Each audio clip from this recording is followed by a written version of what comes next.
Hey everyone, Sean here with my friend Jordan, and it is after midnight now. We got out of an early IMAX advanced screening. Cutting edge content. Cutting edge content with one of the most crazy intros ever for a movie, because the movie started and then all of a sudden the movie cuts out entirely, and then we're at like this IMAX live carpet premiere of Very Creed boring. 3, where I'm just like, the hell is this? Like, well, you don't start the movie, then cut it off entirely, and then go to a carpet premiere, red carpet premiere or whatever, and then go back and restart the movie. That was ridiculous. Like, the whole audience was just like, what the hell is going on here? Yeah, no one really watched it. I think most people were playing on their phone. Playing on their phone. Yeah, I've never experienced anything like that in a movie before, so that was definitely something unique. But anyways, once the movie started, we got Creed 3. Now, you and I, both big Rocky fans, as you can see, Rocky win. He listens to the montage every time we work out. Like, yes, every time. Every time. I gotta listen to Rocky. There's nothing more motivational in it. The Rocky series is the most consistently good movie franchise of all time. Outside of Rocky 5, which has its moments, but I still don't think it's Other a very than the good last movie. fight is decent enough. Right, like Rocky 5 is definitely the only one that's kind of like not good. But everything else, solid, great. Love the Rocky movies. I've enjoyed all 3 Creed movies, which, spoiler for this one. I really like this one. This is also kind of the first one without Sylvester Stallone involved, which did feel a bit off as I was watching it, because there's like 1 or 2 instances where you're kind of questioning where the heck Rocky is in this thing. He's not in it. They do mention his name like once or twice, but they never establish where he's at. So I'm just going to go with the Creed 2 ending, where he's just off with his family somewhere. Although there's one thing that happens to a character in this thing, and you'd think Rocky would show up at one point, but there's no acknowledgement, no reference, no any of that. That's the one bit that kind of bugged me. But Contract disputes, man. Just ridiculous. Stallone should have more rights for like his characters that he created. But so this one was directed by Michael B. Jordan. It's set after Creed 2, obviously, and Adonis Creed is kind of retired at this point, and then somebody comes back into his life. This character of Damian, played by Jonathan Majors, really, really good in this thing. Like, extremely buff too. My goodness, that dude is jacked as hell. Like, I watched him in Ant-Man 3 last week, and now I'm seeing him again in Rocky or Creed 3. So basically, he's in the 3rd movies of whatever he's in. So buff. I actually don't believe him as a boxer, because I think he'd be just way too big to fight Creed and the Felix guy as well. So like, he's massive. Like, my goodness, this dude is in incredible shape. I mean, like God damn, I need to know his workout routine, his diet routine, and everything. Like, that man put in the work for this thing, and he's really, really good in this thing. Like, he's one of the most interesting antagonists I think we've gotten in the Rocky series, because they spend a lot of time kind of painting him to be a bit sympathetic, but also you kind of understand where he's come from. But he's also kind of got this more manipulative, sinister side that you haven't really seen much from the other characters within this thing. And I don't know, after seeing this one, if Rocky were in it, I definitely say it's probably my favorite of the 3 Creed movies. But just the fact that it's kind of missing him is kind of slightly holding it back a little bit for me, because it's just like, he should have been in this thing, at least for a cameo of sorts. But this one, again, is directed by Michael B. Jordan, and his directing style is really good. There's definitely some anime influence, as you can see at the very opening of it. Yeah, they had the Naruto sign in there, even though it was in 2002, and Naruto didn't come out in this country till about 2006, but, we'll forgive them on that. It is what it is. I mean, the Rocky, I'm nitpicking, Right. I mean, the Rocky series exists in a bit of an alternate reality. I mean, remember Rocky ended the Cold War? I mean, yeah, that kind of ended the Cold War anyway, so, I don't know. But you can see the fights. The fight scenes are really, really good. This is the first one, as they make sure to establish before, this is the first sports movie ever shot in IMAX, and you really feel the intensity. Cinematography is excellent on this. Cinematography is excellent. The fight scenes are some of the best in the series. They don't quite do, the montage thing that a lot of the Rocky fights do, but you really feel the impact of each punch. It's a lot more quick-paced. There's some stylistic choices with the fight scenes where it kind of goes into this, I don't know, if you ever seen the Robert Downey Jr. Sherlock Holmes thing, where he kind of analyzes his opponents, and then he does those 3 cracked ribs, and he determines how he's going to fight. They kind of do this slow down, speed up thing, where Adonis is kind of analyzing his opponent's movements, and it makes for some intense stuff. And they visually kind of change it up a little bit, and there's definitely a Dragon Ball Z reference in one of the final fights between him and Damian. That's Jonathan Majors' character, and that's all really good stuff. There's some good stuff between him and his daughter, who's knows deaf ASL, and stuff with his wife and that too. But like I said, Jonathan Majors, man, that guy is really, really good. They also gave us these posters too. So a Creed 3 special IMAX screening preview thing.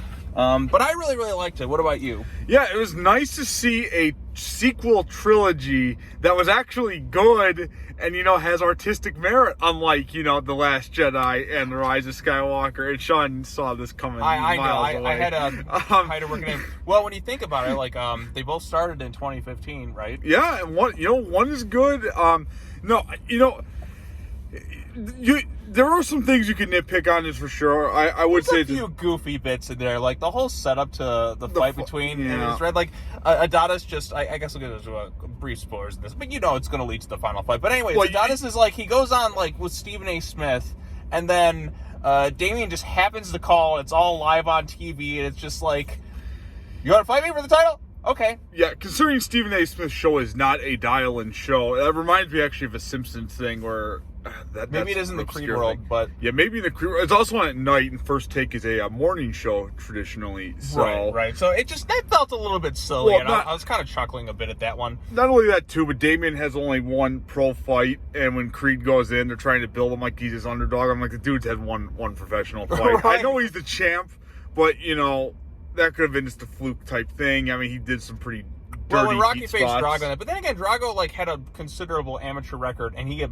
But Drago literally killed Creed in the ring. Yeah, exactly. So that's more to believe. Damian beats the hell, but he fights dirty. He's more manipulative, even getting his way into this fight here. But like I said, he does a good job playing the sympathetic side, but also you see a bit of the darker side, because they have some stuff going on in their past with him and that, but I'm still questioning how he got that much prison time over some of the stuff that kind of happened in this thing. Yeah. But it's just kind of one of those. Well, he had the prior arrest, they said. So, I mean, he had a gun prior arrest. The 18 years sounds a bit much. Yeah, no, that sounds about right. Or maybe, I don't know. I guess, nitpicking, he could have ratted Creed out in it. No one did. So, good for him. I guess he must really have the prison code down. Right. So, because Creed runs away from him. There's a little bit of a spoiler, but that was kind of the point of contention. But it does seem like they tried to shoehorn ways to make Damian look bad, and because he definitely comes out very sympathetic, right early on, and then you kind of see a little bit of a twist in that. And I think they did that just to make animosity for this movie, right? But like I said, the actor Jonathan Majors, he does a really good job. You definitely play him as this big jacked son of a bitch who could just take somebody out. But it's just kind of the little mannerisms that he has. Yeah. But like I said, he's kind of he's more of a quiet. He's more quiet with this stuff. Just kind of the way he talks, and just kind of he makes himself come across as one thing, but he's really kind of something else. He is a really good antagonist, and definitely the strongest that Creed, the most interesting that Creed has fought. Yes, we got in the Dragos in the last movie, but that's more there's some interesting stuff. And you get him in this one too. That's right. Victor Drago's in it. No, Ivan Drago. Wherever he's at, probably off just chilling somewhere. Hey, Dolph has got a lot of money. I'm sure he's having just a blast. Right. I heard rumblings that they wanted to do a Drago film, but I think that was. They got the guy there. I mean, it could happen, but I think Dolph isn't going to do it unless Stallone's involved, because, like I said, there's some crazy legal contract reasons with Stallone and all that. They could just use his kid, though. Honestly. I mean. Yeah, I guess they could, but I don't know. I feel like Stallone should definitely have the rights to the Rocky series, considering he wrote it, he created it, and all that other ridiculous stuff. Yeah. Because I know he was talking about, he actually wrote a treatment for a Rocky 7. I saw he posted it on his Instagram, but it's not him fighting. It's more about him, becoming mayor of Philadelphia and, helping his neighborhood or something like that. I don't know how it would go, but you got to integrate some sort of sports thing in there, but I mean, the Rocky series, it's sports drama. There's some compelling character stuff within it. There's some goofy over-the-topness. This has all of that. Right. The fight scenes are excellent. The training montage, I'm sorry, but, between the 3 Creed movies, they can't replicate what Stallone did. Stallone is better at making. Well, they didn't even really try in this one. Right, the montage in here is okay. I feel like each Creed movie, the montages kind of got weaker and weaker. The fight scenes are I think the strongest of the 3, because they're a little bit more fast paced, a little bit more visceral, and some stylistically more interesting. But I think that the montages kind of as the fight scenes get better, the montages get kind of weaker in the 3 Creed movies specifically. But the training montage, man. Stallone mastered it. Wow, he's got the key. He knows how to make those. But I mean, I thought the drama was probably the best in this one of the three. Yeah, I think so too, because of the more personal connections. Although, like I said, I still like the stuff with, you know, Stallone, and I just love Rocky, man. Yeah, like Rocky's great. one of my favorite characters in just all of media and history. It's just kind of like I just wish he would have made a cameo in it. I think that would have helped. Or just, it's funny too, they didn't really get Carl Weathers in this either. Like, well, he died in 4, so. Well, I know, but they couldn't put like, you know, some like photos of him around or anything like that. You know? I know. There's kind of images of him sprinkled in the background of it. They're more focused on Adonis though than I would say Carl. Well, like, yeah, because we kind of did that in Creed 1 and Creed 2. I know, but I mean, it's still realistic to think that this character would have probably more of his dad's memorabilia around too. I saw plenty of it in there. You saw it in the gym, the Apollo Creed. Yeah, thing. you got the little ticket thing, but I don't know. I thought there could have been more, but yeah, these are nitpicky type things. Explaining where Rocky's at in this thing. There's like one spoiler I just want to talk about at this point, but like I said, I mean, not to spoil this, but this movie, you know, it's a Rocky movie. It's going to do exactly what you think it's going to do. Right. There's still a drama. There's, you know, people passing away and such, but when a specific character passes away, spoilers at this point. Like I said, I say go ahead and check it out. Really good stuff. It's worth the watch. Definitely worth the watch.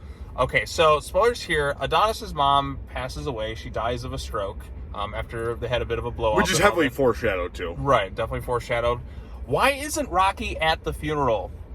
Okay, I get contractual stuff, but there's no mention of it. Like, Rocky would be there for his mom's funeral. Like, he would show up for that. Unless, of course, his character has passed away or something, but they wouldn't do that because they get shit. You can't not have... If Rocky's a character, like, if they kill his character off, it has to be on screen. You can't do that to one of the greatest characters in film history. You can't just cheat the audience like that. Unless, of course, the actor had passed away or something, but Stallone's still alive and still wants to do stuff. Is that really something how good of we don't really know how good of his relationship is. I don't know. I don't really have an issue with that. They were basically family in Creed 1 and 2. I just watched them both yesterday. Both good movies. I like the second Creed more than the first Creed. And I don't know. I mean, I get it. I'm not going to be heartbroken. There's no Rocky in it, but it's still something that I just wish he would have made an appearance. And again, they do mention his name. They mention his name, but like, I still wonder where the hell he was at in this thing, because he would. There's like one or two instances, like, okay, the rest of it I get Adonis doing on his own, but his own mom's funeral, Rocky knew her. He would show up for the funeral. Like, even like when Adonis is kind of his low point, he doesn't think to call him or anything like that. It's kind of like they're trying to work around Stallone not being involved in the movie, but I kind of wish they would have worked things out or whatever, and just at least given him a cameo. Just like one scene where he shows up to the funeral and has a talk with him, and then lets Adonis kind of go off and do his own thing. But I will say this, though. This one's paced a lot better than the other two. This one moves at a really quick pace. Yeah, there's a lot of boxing throughout this film. It's kind of like Rocky 3, where that one's like 90 minutes. This one's a little more than that. There's a little more drama, obviously. But it moves at a much faster pace, and I thought it was a lot more interesting in some instances than, you know, the first Creed or that one. But there's still a lot of really good stuff in here, and I'm a big Rocky fan. I had a really good time with this thing, and I think you should check it out. Yeah, I was going to say, the other thing that bugs me is what happens to Felix. It just, he gets knocked out. That's the end of it. I guess he's okay. I guess. Just recovering or whatever, but... I guess just details, too. I mean, the story... You do have to suspend a little bit of disbelief on it. Like, this guy is like 40 years old and just coming out and being heavyweight I don't know. champ. You know how jacked that dude is? I mean, he is, but would you be really that jacked if you were in prison for that long? I don't know. And all he does is work out. Yeah, but they don't have the best equipment and training regiments and nutrition. Right, yeah. Because that's like steroids. I don't know. So you got to suspend disbelief on this a little bit. Right. In some instances, for sure. But the Rocky movie's kind of like... You got to suspend your disbelief. And I know what they were trying to say, like, oh, it's the ultimate underdog. This dude didn't even have a pro fight. Like, I just couldn't ever imagine a situation in which that would come up. At least with Rocky, like, he was a pro boxer, just a very, very low-end one. Right. Well, this one, they kind of just tried to do the whole Rocky effect with that. And he's like, oh, I kind of owe this guy. But you kind of find out later on that he kind of manipulated the whole situation to get himself in there. He gets really mad at Damian for winning versus Felix. Well, because he fought dirty was the thing, but I don't know. I don't really buy that. Like, I feel like I'd be pretty happy, like, because if anything, if Felix wins too easy, then it makes your event look like a joke. So I mean, I guess it validates the credibility they could pick a good fighter for. Right. So, I enjoyed it though. What would you score it? I don't know. Maybe an 8 out of 10. Yeah, I was thinking like 8.8. I mean, it's really good. 8.5. Yeah. Like I said, it's really solid. I think I'm kind of leaning towards liking it more than the first 2 Creed movies after rewatching this. But again, I maybe need to let it settle in a little bit more. But I really enjoyed this one. I had a really good time with it. I mean, I love this series. I really, really do. Like, it's great. If you like these movies, you'll like it. Michael B. Jordan did a good job directing for his It's first nothing time. like crazy innovative, you know. Some of the fight scenes are unique. For Yeah, sure. yeah. The IMAX is really good. That's not just them blowing smoke up your ass. I mean, part of it is, but you know, they do look good. The fights, and we're gonna make one more of these. You know, they're much better than the fights of The Last Jedi. You know, these are actually interesting. We had to get the dig in again. Yes, every single time. But yeah, no, it's good. You'll like it. But yeah, don't expect them to like reinvent the wheel here. You know, it's gonna follow the Rocky formula, but it's a great formula. So why fix what's not broke? Exactly. So, but anyways, thank you so much, sir. Excellent. Really appreciate it. Like and subscribe. Like and subscribe. If you've seen Creed, well, actually, probably most people haven't yet. But when you do see Creed 3. Let me know what you thought of it in the comment section below. Let me know what you thought of the Rocky series and the other Creed movies. Do you love this series as much as I do? All that other fun stuff. So now it is time for bed because we have work in the morning. That's right. It's almost 1 in the morning, and I'm still out, and I got to get up by like 6 a.m. Yeah, I don't have to get up to like 8:30, so it's not that big a deal. But you know. Yeah. Yeah, I get to work in my bed. It's very nice. Yeah, I have remote days, but it's not going to be tomorrow. So yeah. But anyways, see you later, everyone. Sayonara. Peace.